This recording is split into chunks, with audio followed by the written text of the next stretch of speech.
Kok bisa? Pantun yang sekaku ini sama aja dengan kutipan singkat yang se-fleksibel ini.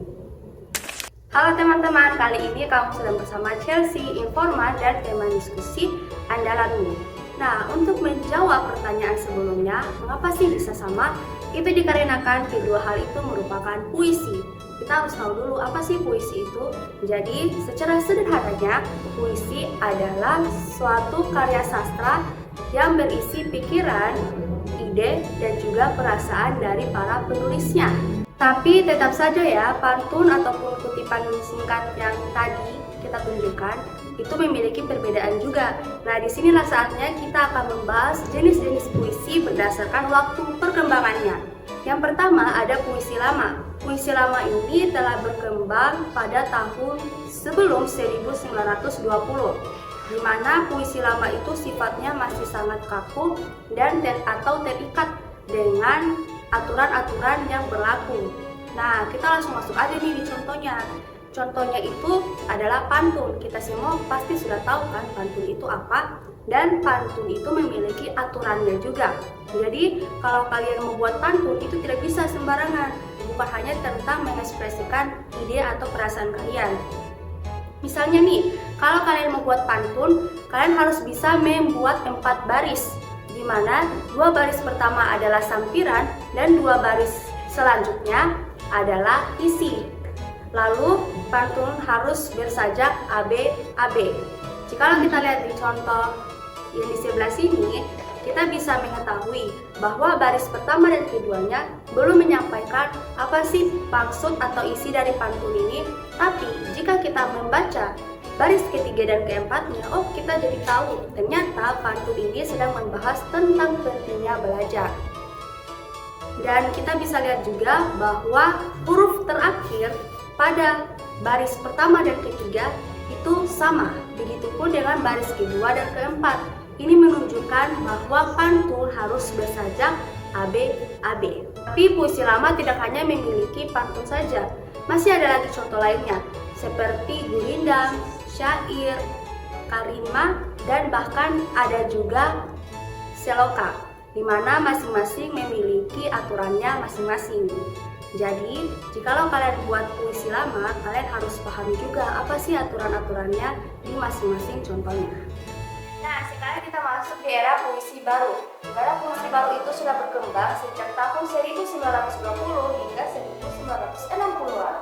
Di puisi baru ini, sifatnya udah beda banget dengan puisi lama. Sebab puisi lama itu masih terikat oleh aturan, sedangkan puisi baru sudah tidak ada lagi aturan-aturan kaku.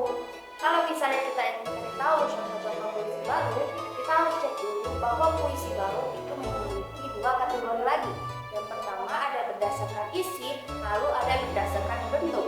Kalau berdasarkan isi, kita bisa menemukan balada sebagai salah satu contohnya, di mana balada itu membahas tentang mistis atau tokoh. Ada juga bentuk-bentuk, ada juga puisi-puisi lainnya seperti puisi romansa hingga puisi elegi.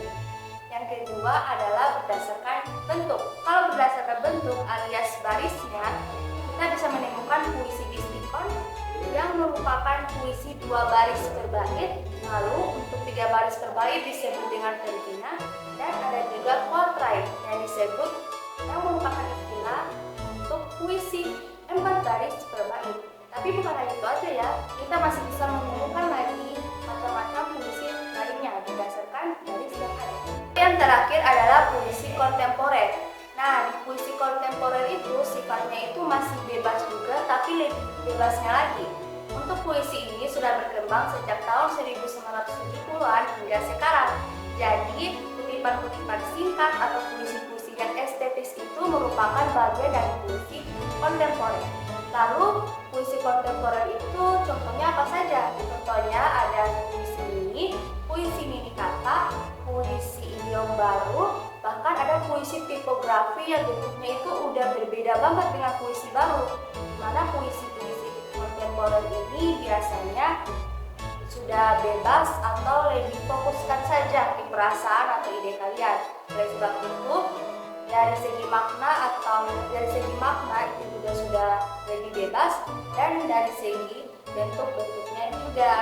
Kita kan sudah itu seperti apa, bahkan sudah tahu juga puisi-puisi berdasarkan perkembangannya. Lalu tulis puisinya bagaimana? Ini dia tips puisi yang bisa kalian praktekkan. Yang pertama adalah pertajam kepekaan kalian. Teman-teman harus ingat bahwa ide-ide puisi itu tidak selalu dari hal-hal atau peristiwa besar. Kalian bisa menemukan ide puisi dari keseharian kalian, bahkan dari hal-hal kecil yang tidak kalian sangka. Misalnya, contoh di bawah ini. Di bawah ini dia membahas tentang kesunyian jalan. Berarti, jalan raya yang sudah selalu kita lewati itu bisa menjadi ide puisi untuk kalian juga.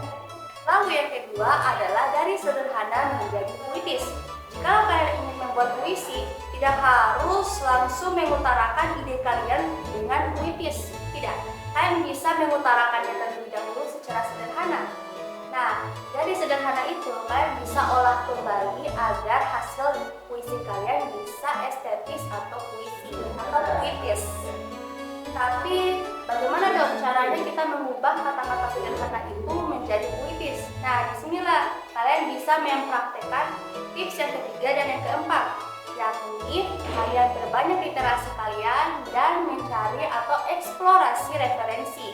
Jadi kalian bisa tuh baca-baca buku atau lebih khususnya adalah puisi supaya kosakata kalian bertambah dan kalian makin peka apa sih yang bisa dijadikan puisi, apa sih kalimat-kalimat atau kata-kata yang bisa dijadikan puisi secara estetis.